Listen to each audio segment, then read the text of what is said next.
We're recording. Okay. Hey. Hello. Welcome, everybody at home. For those of you who don't know me, my name is Catherine Jamison.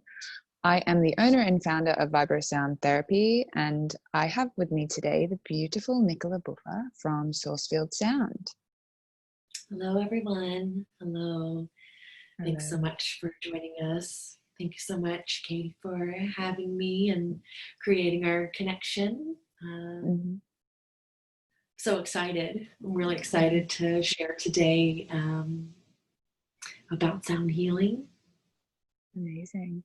So I've created this for the people at home. I thought it would be nice to start a series of interviews really normalizing and bringing a sense of awareness for all levels of consciousness to start to participate in the conversation around meditation and the benefits of sound therapy and kind of all of the alternative modalities that are out there that people may have at one time in history perceived as something on the fringe of where they feel comfortable to explore. But I feel like now where we're at in humanity, the shift that I've seen where people were once not so interested in stepping outside of the conventional medicine and health practices, and now really starting to find that there is a space for them in their own journey through all of these different modalities. So I think today, talking to Nicola, I really want to discuss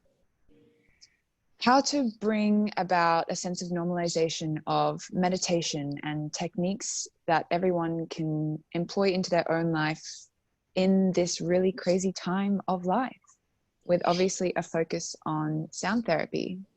So I met Nicola when I studied sound therapy in San Francisco. I was connected to you through the Globe Institute of Sound Healing. Right. With David Gibson. He sent me your email address, and I turned up to your house one day knocking on the door saying, "Hello, complete stranger. I'm here to live with you for 3 months." Yes. And And so we made friends and have begun this long conversation, or ongoing conversation, which I really treasure and really treasure the Globe Institute for doing exactly what it is named for, which was, creating a global network of sound healing, because it is such a universal modality, such a way for us to speak across cultures or across nations or across the sea, right? So how do our bodies respond? How do our energies respond? And our energies responded so well to each other, in part because you said, "Hey, I'm coming to the school," and I said, "Well, I want to meet people from the school." I went to the school also, so. Could you tell people a little bit around your experience in studying and how you came from being interested in sound therapy? What kind of drove you into the space to find your groove with sound, and then going on to learning sound, and now what you do as a practitioner and Yeah, that kind of journey? thanks. Yeah. Well, so many healers begin their interest in their practice through their personal quest for healing, and I am that. So I had been pursuing really all sorts of alternative modalities at the time, especially acupuncture and hypnotherapy, hypnosis therapies. And it was actually my hypnotherapist who gave me a recording. I was a sound healing recording frequencies that she said, "I think you might like this." I had suffered from fibromyalgia for a decade. So at For the a time, decade. I didn't realize it was 10 years. Wow. yes, 10 years. So I had searched far and wide. The answer was, "You're not going to be feeling any better anytime soon." And I said, "That's just not going to be enough for the life that I want to live." So I was looking, seeking. And when I found the recording, it changed me. It changed me so rapidly to just listen to these frequencies, which this particular recording was one of David Gibson's recordings, his cymatic frequency recordings, which, it's not music. And it was the first time that I'd really heard something like that. You put it on and it's kind of like droning, pulsing frequency. And I was surprised that I was really drawn to that in a way. I found myself noticing times when I would want to be hearing it. Like I was be at work and I'd be like, I really feel like I need to listen to that frequency at my lunchtime. So it was having an effect on me pretty rapidly. And I really started looking into it. Like, what is this? And found out that they were making it here. Dave Gibson was in the Soma at the time. The school was located inside San Francisco, which is where I live. So I thought, well, they're right there. I'm gonna go over there. I'm gonna find out. And that's when I found out they had classes, and I found out a lot more about what is healing music, or how can meditation be used in this way. And I was coming from my background as a painter. And that's how because you did art. Were you in art therapy, or were you an arts degree?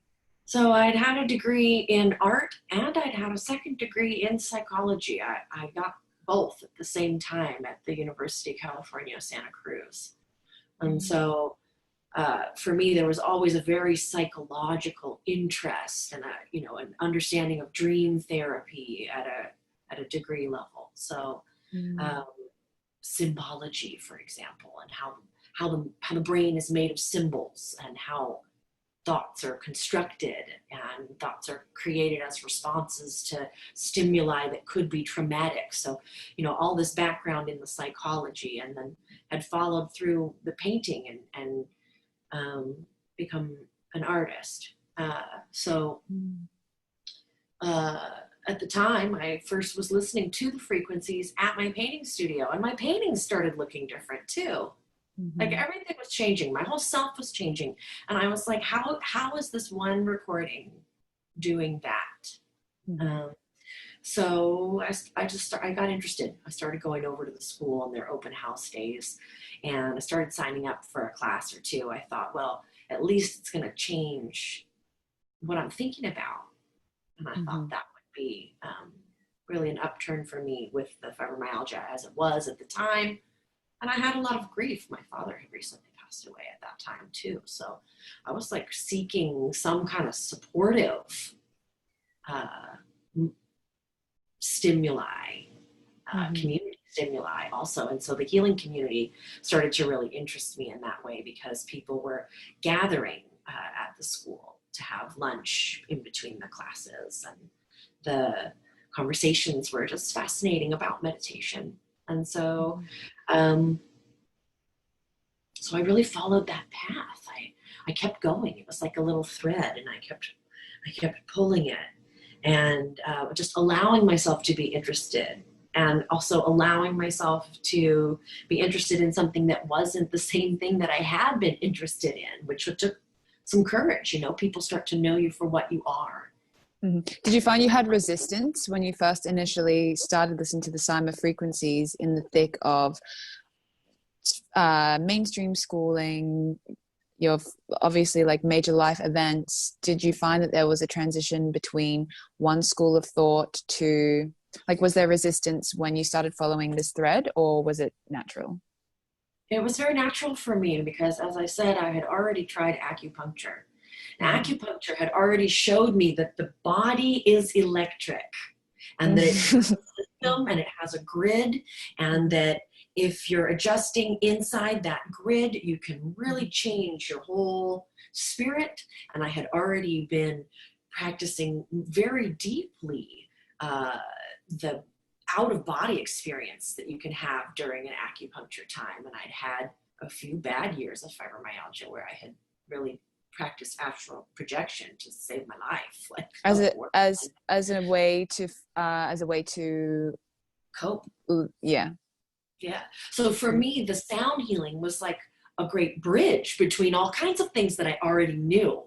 Like it brought me like in sync with art and the creation, healing as an active meditation, divine consciousness being received to you as a creative individual in a creative moment, how thoughts are shaping how life looks and feels, how the body is connected to thought and feeling. All of this had been shown to me through other modalities, my career as an artist, my interest as a psychologist, my personal history as a musician, just everything really came into sync, which is why sound healing is so powerful, is because the adjustment is allowing yourself to believe that something so fun could really be so good for you. And that healing is so beautiful, so deep and so beautiful, which, you know, the medical system hadn't offered me that. And so that's the other side of this, is after a long time with fibromyalgia, I was ready to say yes to anything that A, didn't hurt to do to heal, and B, felt so natural, felt so beautiful. That's amazing. If someone was at home and they were wondering, could you just talk a little about, like, in my background, I studied classical music, and I was going to study postgrad in music therapy. But what I found, I guess I want to talk to you a little bit about the difference between music therapy and sound therapy, and the key aspects. Like, for my journey, I found within music therapy, I read the curriculum, and I remember at that point, I think I had already learnt energy healing, and I kind of understood the mind, body, soul, spirit connection. I kind of understood consciousness. Like, when you first start opening those doors of perception, the whole world is blown open. And I found that when I looked into the music therapy aspect, I felt jibbed. Like, I felt that there wasn't an awareness of consciousness or frequencies or connecting to that higher divinity. So could you speak a little on, for people at home, what the difference you see between music therapy and sound therapy is? Yes, thank you. Cool question. And what a gorgeous background you have in music, can I just say? That brings so much to your healing transmissions, because music and music therapy really requires the human universals of emotional narratives. So the music itself and the intervals and the way that it's arranged, the melodies, it has a story.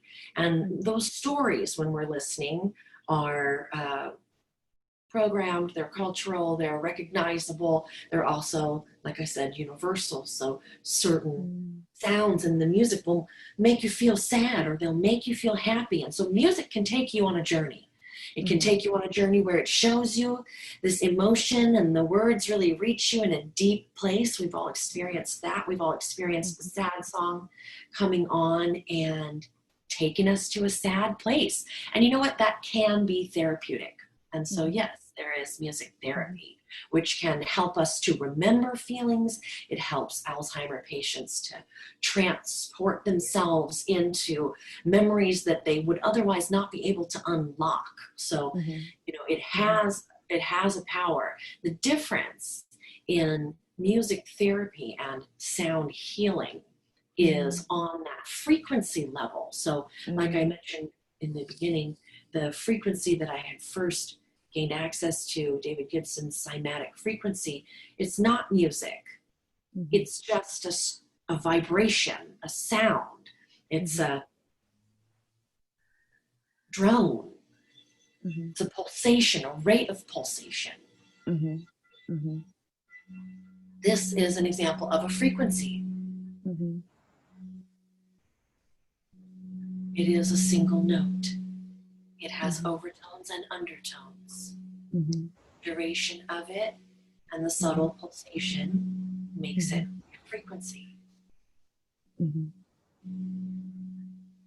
Could you speak a little about, I often describe to people who are just getting into sound therapy, trying to explain, I guess, like the very fundamentals of the science of sound. And I think one of the best ways that I've come across explaining how sound and vibration can literally create form and structure within the cells, within the emotions. Can you speak a little bit about, like, I really like the way that it speaks about the body as being like an orchestra, and when you are sick, when you are stressed. Let me expand about the frequency itself, because what you're talking about, this cellular level of reconstruction, is affected by the frequency itself.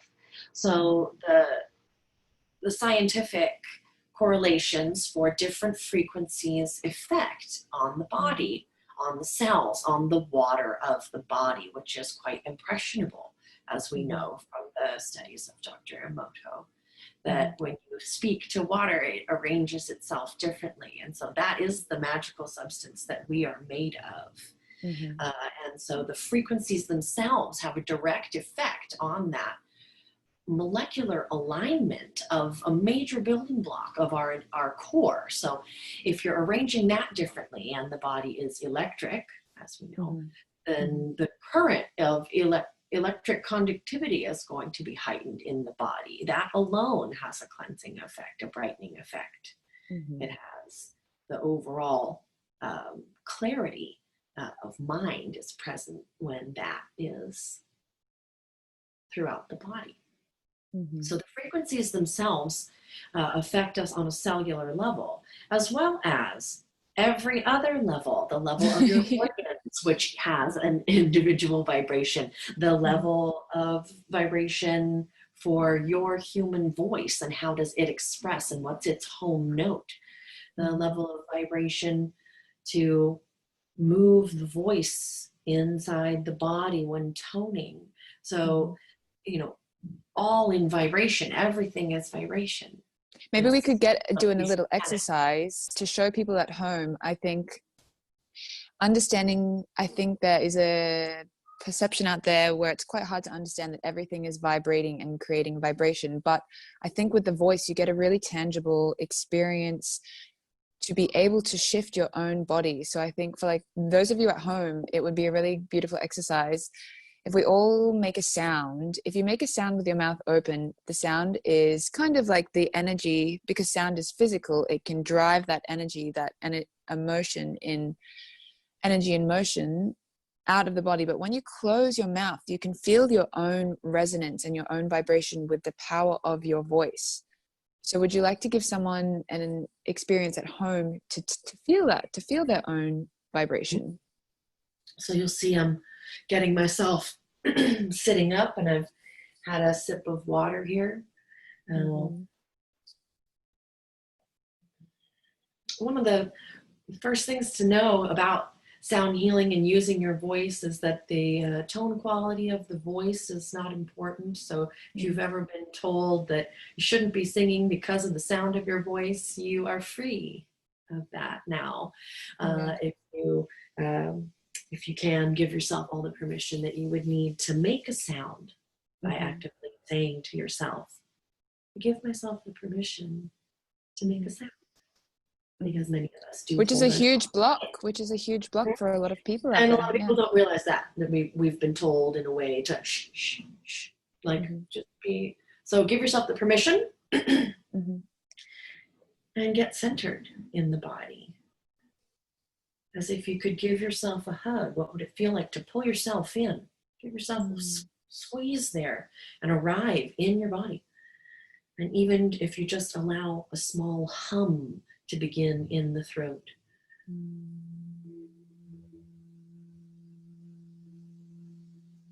That's the sound of M, M, M, M. The lips are soft. It's just inside the throat, here in the front.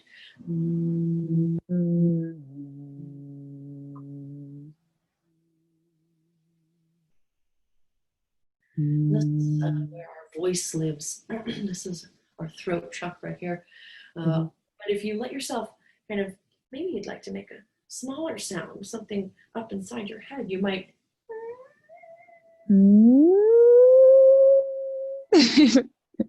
Feels amazing. Right?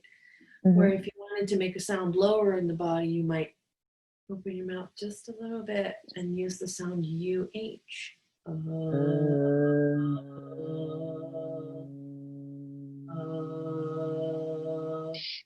And because the lower the pitch, the lower the aspect of your body. So the lower the notes, where is that resonating in the body? And making a correlation about where the notes are resonating in the body. And even if you can, feel the resonating in your body, so that when you vibrate lower, feel how it does sink in your throat. Feel how you can imagine the low body, Mm-hmm. the belly, Mm-hmm. the lungs, the diaphragm pulling down, because it's really about moving the energy. So like if I'm here in my throat and I know I'm here because I'm and that's my middle, and then I go a little bit lower, and that's my low, I can feel myself moving my energy down. Or if I feel myself moving my energy up. And so I just do a little exercises to move my energies up or down in the body, and just see how I can gain some control, and how nice it feels to do a sweep.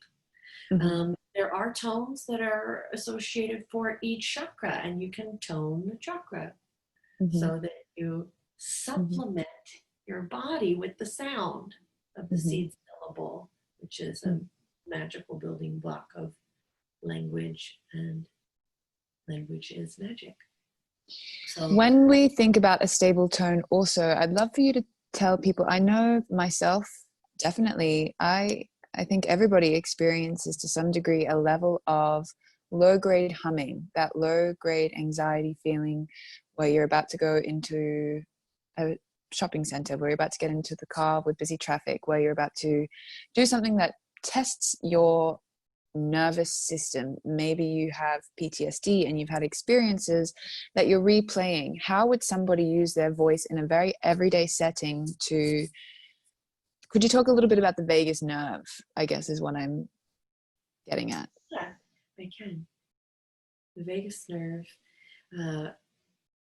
it's a large nerve stem, a lot like the brain, and then how the nervous system comes out from that main center. We're familiar with that nerve map that's in our body. There's a very similar nerve, quite large, that runs from the throat, as if the throat were the brain, and it reaches out and it touches every one of our major organs in our body. And so the vagus nerve then has nerve tendrils that touch all the different energy centers of the body, the different organs, which means that the vagus nerve is capable of taking information through sound and expelling it using the lung, which is a great detoxifier of the body. So actually using the voice and the vagus nerve to tone in the different organs or different parts of the body can bring you a great stress relief. And I would also say that even just toning during a stressful time brings a lot of relief, because it brings a sense of balance, a sense of the median, which if you're having a PTSD response, you may be having oscillating emotions at high frequency, in which case you're experiencing anxiety, and you could flatten that out using the sound that you could make yourself, and then generate that calming. How long would someone need to tone to come out of that heightened fight or flight response mode into, like, how long does it really take to, in your own space, come into that rest and digest? I find it happens fast. And the most beautiful medicine that is within meditation is that the more that you meditate, the faster you can access these levels of calm.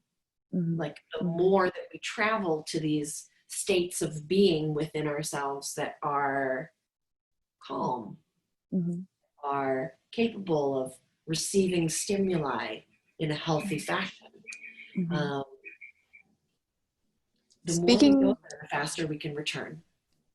Speaking on meditation and how that ties into sound, I'd love to also discuss the spiritual aspect of incorporating a meditation technique or practice that suits the everyday person, but also I really am about informing and learning how our physiological makeup works, understanding what state are we in when we're in our everyday waking state, what state are we in when we do feel calm, and kind of understanding mentioning electrical makeup, understanding our brain waves, and how just a really basic understanding of brainwave activity could really empower someone to be a conscious creator and shifter of their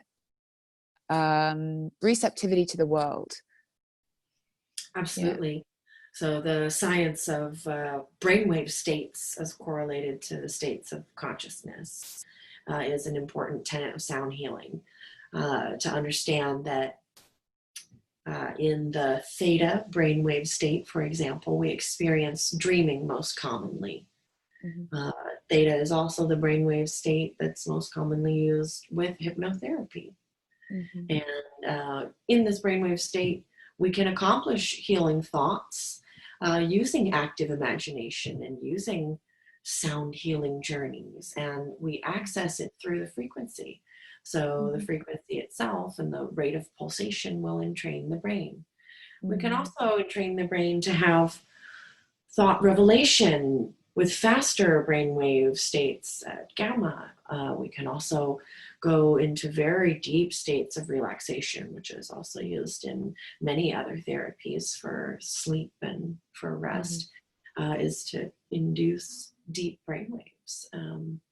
So it's very exciting that sound healing can take us through that and assist us in meditation, because the meditative path has kind of a formula of brainwaves. And so we can tap into that when we're creating healing music and creating sound bath, which is the experience of the multiple frequencies mixed for your alignment, which has the basis in its science. It's not just the bing bang bong spa music, which is lovely too, but good sound healing transmissions have been really carefully constructed to take you in and out of those brainwave states in a way that will truly assist your meditation and to find your healing intention.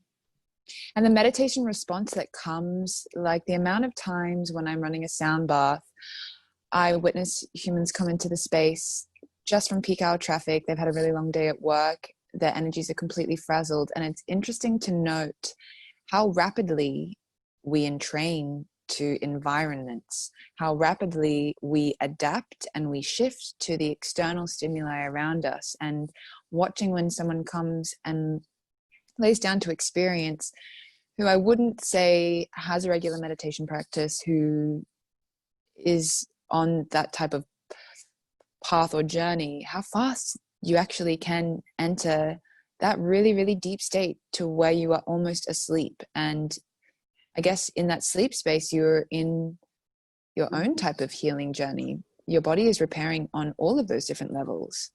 Yeah. It's truly amazing, and it's really quite instant. Can't say how many people have ever experienced the sound bath. So many who have said this to me. They're like, I didn't know that I was going to be transported to that place of deep peace so completely and so rapidly. There's no way to really totally explain how magical that is, and how restful that is. Very amazing key component that I found that really brought me next level out of the fibromyalgia. You have to understand the deep level of systematic nervous system reset that I required after having had fibromyalgia for a decade. That was really deep level reset that I was requiring after that long-term misalignment. So sound healing brought me that easily, so easily, that in that personal journey that I was talking about earlier that I was on with the sound healing, that once I discovered what it could do and I saw how that could act exponentially, I shifted my whole life. I shifted my whole focus. Like, I was like, this is it. This is what's going to work. This is what brings relief. For anyone who has tried everything looking for the relief, that you're so desperately seeking. Like sound healing was that so immediately because of that you're talking about, where like when you come to the sound bath, like maybe you don't know what to expect, but you're going to feel it. And people who are skeptical, that's what I tell them. If they're skeptical, I say, look, I don't have to tell you anything about this. If you lay down, you allow yourself to experience this thing that we're calling sound healing through sound bath or several other modalities of sound healing meditation, you're going to feel it. You're going to feel it. Because it is also physical, because the physical body is going to be vibrated in a beautiful way. It's beautiful. It sounds very beautiful. And then, you know, people start to bring in all these other lovely aspects of other vibrational healings, like crystals, essential oils, plant medicines, shamanic practices. People start layering in all these really gorgeous things that feel really nice when you're really trying to heal. And so sound healing really can offer on a lot of levels. But even if you're just there to be like, what is this? And you find out that it vibrates you in a way that makes you feel both alert and calm, grounded and lifted. Yeah. The most common thing that I hear is somebody's body is sinking deep, deep, deep within the earth. Like, I feel like people are like, I just went to the core of the earth and my whole body got a deep relax and my spirit was just flying. Either, like, I love what you said about sound being a transportational tool. I feel like one of my favorite aspects with sound healing is it does work across all the levels. You can have a physical reset. You can have the consistent vibration creating a harmonization within your skeletal structure, your bloodstream. Your body is made out of water, but then it has that mental resonance. So it's taking you into that deep brainwave state where your self-healing abilities can kick in. And then there's the emotional response. So when you're choosing the bowls, when you're having that really beautiful, perfect fifth, that harmony, that unison, creating that container where you're sitting in, it's like a choir of harmony. And then when you bring in that slight level of dissonance, your spirit goes, and wherever you're at and what you need is what you get. If you need to revisit a situation in your consciousness, you can travel there and you can have those wild experiences, and then you can be brought back with a complete result. And what have you done? Nothing. You've laid there. What was it? Painful? Did you have somebody soaring into you? No. You know, like, it's so, I'm just in awe at it functions on all of the levels of our being. I just think that's incredible. I do too. And I love how you were touching on the painlessness aspect of healing in that way, right? So it's really very gentle.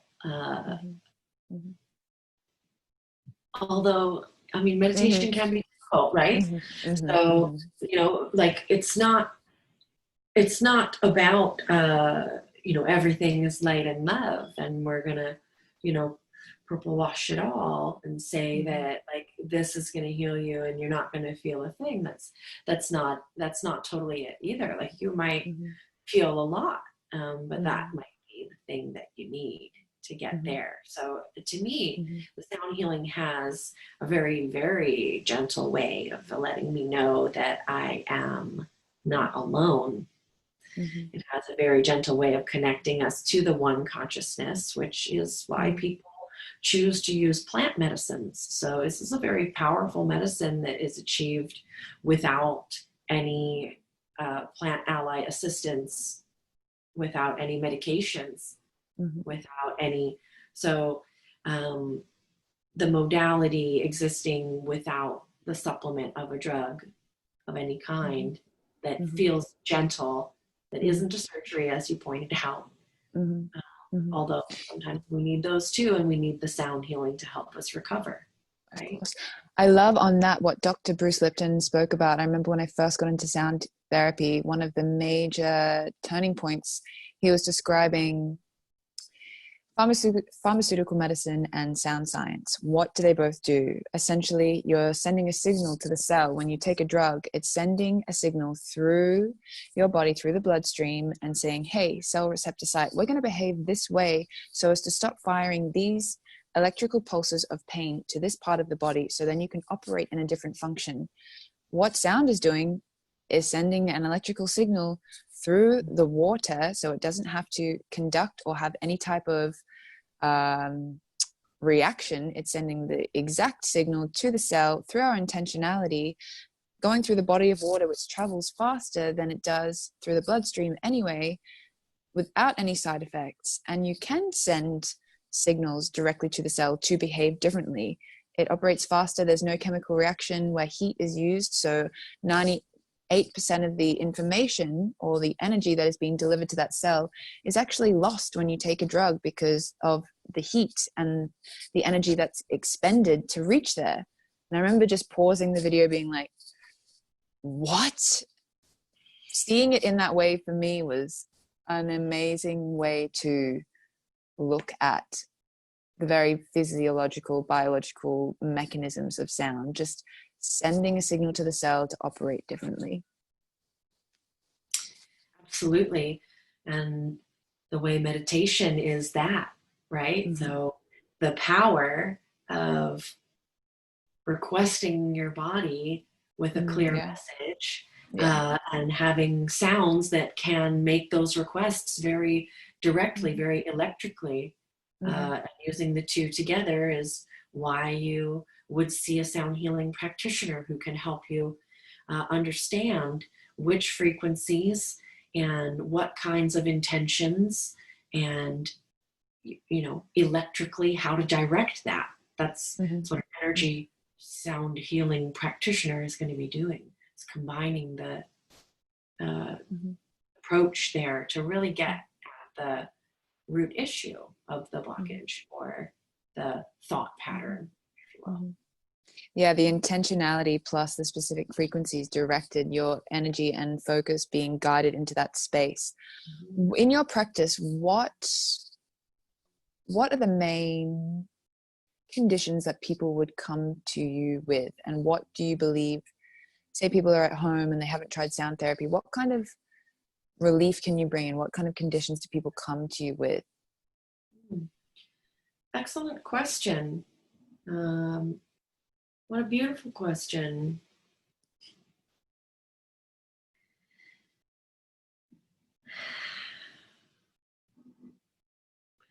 I feel that the sound healing that I offer, and I'm saying it that way because I think so many practitioners have kind of a different and very personalized approach because of different backgrounds. So I do tend to see creative people or artsy people because I tend to socialize with artsy people and meet them. And I think meeting your healer is like a good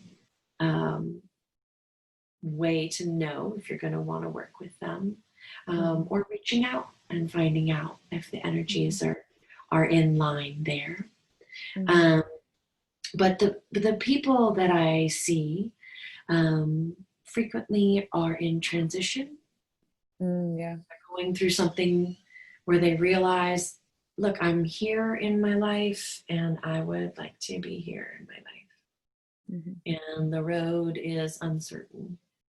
And I need support. And I need to be connected to my inner wisdom.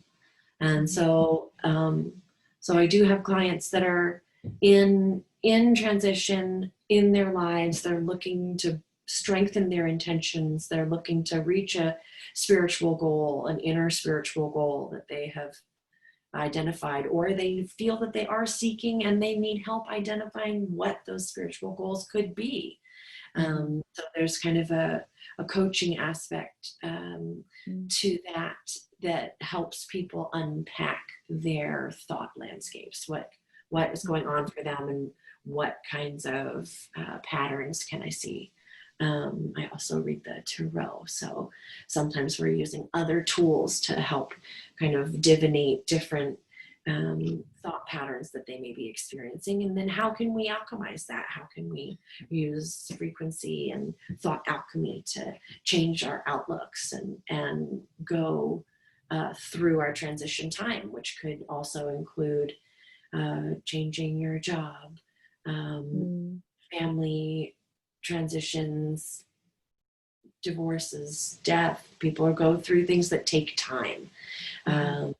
Depression, anxiety, chronic depression or chronic anxiety. Lots of anxiety, lots of depression too, because I do live in a big city, and people can feel really alienated in big cities sometimes, and the anxiety. People have ongoing, persistent anxiety, and they're looking for ways to feel different about their lives and feel relief from that. So. I would say that I also see a fair amount of people who have, I'm going to call it injury, right? So they have kind of a happening, a traumatic happening, or an injury, or a surgery, or an upcoming event that will be stressful. People frequently want sessions around that kind of thing as well, to help strengthen them, or to help them recover, or to help them process, or to help them go into a very deep state of relaxation where they can heal their own ankle with the assistance of the frequency and the energy healing. So there's like so many different reasons, you know. So like I could go on. Like, do I see people with chronic pain? Yes. Do I see people with soul quests? Yes. Do I see people with general feelings of malaise? Yes. Like so many people. They're also beautiful. Yeah. It's interesting to note you do draw in, I love what you said about finding the symbiosis between your energy and the person that you're working with. I think there's a certain level of trust that needs to be formed, and a level of safety when you're working with the unconscious, when you're working with thought processes and patternings, trauma responses. When you start to work with people on that level, I always feel so honored that I can create a space that is safe enough for people to open up and to emotionally release.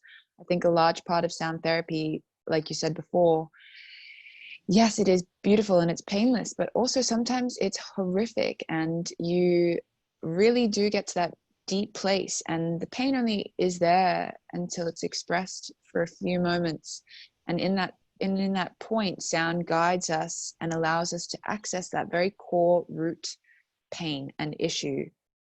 And I like to say, like, a lot of the work that I do, I find, is a lot of just emotional release.